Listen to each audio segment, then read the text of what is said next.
My name is Emily Dixon.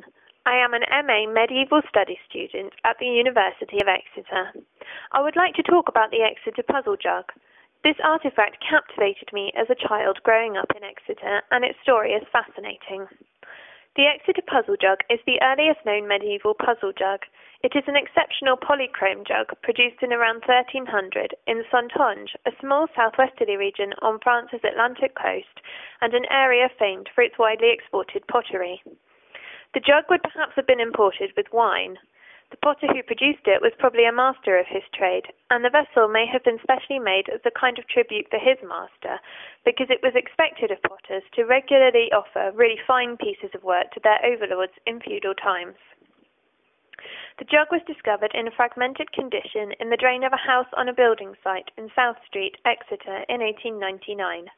It was sent by a museum curator for restoration in the British Museum in the 1930s. Now, usually when we think of pottery, we think of it as a vaguely useful way of perhaps dating something or of tracing trade routes, and for the most part, pottery seems to be overlooked as a source of information regarding social practices in the past. However, the symbolic meaning of the representations on medieval pottery has been looked at by quite a few people, and by looking at colour, inscription and shape, we can really get to grips with the social context of the pot. It's also useful to think about what the pot may have been intended for, as this can impact on the form it may take.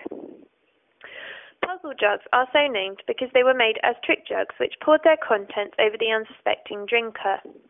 They probably developed from an earlier trick drinking vessel, the fuddling cup, which involved draining a series of attached cups in a particular order to avoid spillage. Traditional examples of puzzle jugs have necks pierced with holes, making drinking impossible, and there is actually an example of this right here in the museum, which was produced in the early 1900s here in Devon. Puzzle jugs could also involve complicated systems of mouthpieces, hollow rims and handles, and the drinker would have to cover all possible trick openings but one before attempting to drain the jug. The Exeter puzzle jug is not strictly a true puzzle jug, as it doesn't involve the spillage risk. It actually gets its name from its hollow handle, which allows liquid to perform a kind of disappearing act and run down to a hidden bowl in the base. The top bit is just a shallow bowl and the neck is solid. You then pour the drink through the spout. Puzzle jugs were most popular during the 17th and 18th centuries, but there were some examples produced in medieval times. Their decoration can vary from the highly elaborate seen on the Exeter puzzle jug to the very plain. Our 20th century puzzle jug has a rhyme on it, which is quite a common feature of puzzle jugs. It reads, "Within this jug there is good liquor, 'tis fit for parson or for vicar. But how to drink and not to spill will try the utmost of your skill." And this is actually quite a generic rhyme for a puzzle jug. They usually involve some kind of challenge to the drinker about avoiding spillage. Right, I'm now going to run through a few features of the Exeter puzzle jug to help me explain my theory. The solid neck takes the form of some kind of tower. The first story of the tower is occupied by women who lean out of opposite windows, apparently listening to some fiddlers standing below. Both women wear green dresses and yellow headgear. In the medieval theatre, women who wished to encourage sexual advances traditionally wore green. Also, yellow was the required colour for the clothing of prostitutes, according to the sumptuary laws of the time. Therefore, these could be women of ill repute, symbolised by the colour of their clothing. The second story contains the figure of a bishop holding a crozier. The lowest part of the neck contains another bishop, and both of them are naked. The use of religious figures on pottery was uncommon during medieval times, which is surprising given the great importance of the church at the time, so our Exeter puzzle jug is actually very unusual in this respect.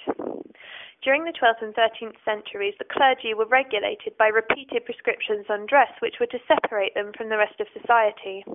They had to demonstrate decency and measure in their dress, and the synodal statutes for the Diocese of Exeter in 1287 state that their dress was the method by which the interior was shown, indicating that they were supposed to display the honour of their order in their dress.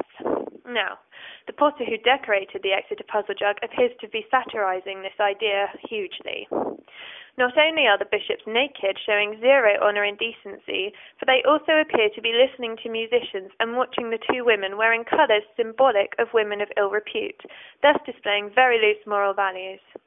This type of humour may have gone down well with the richer merchants of cities such as Exeter, where church administration and civic freedom were often at loggerheads.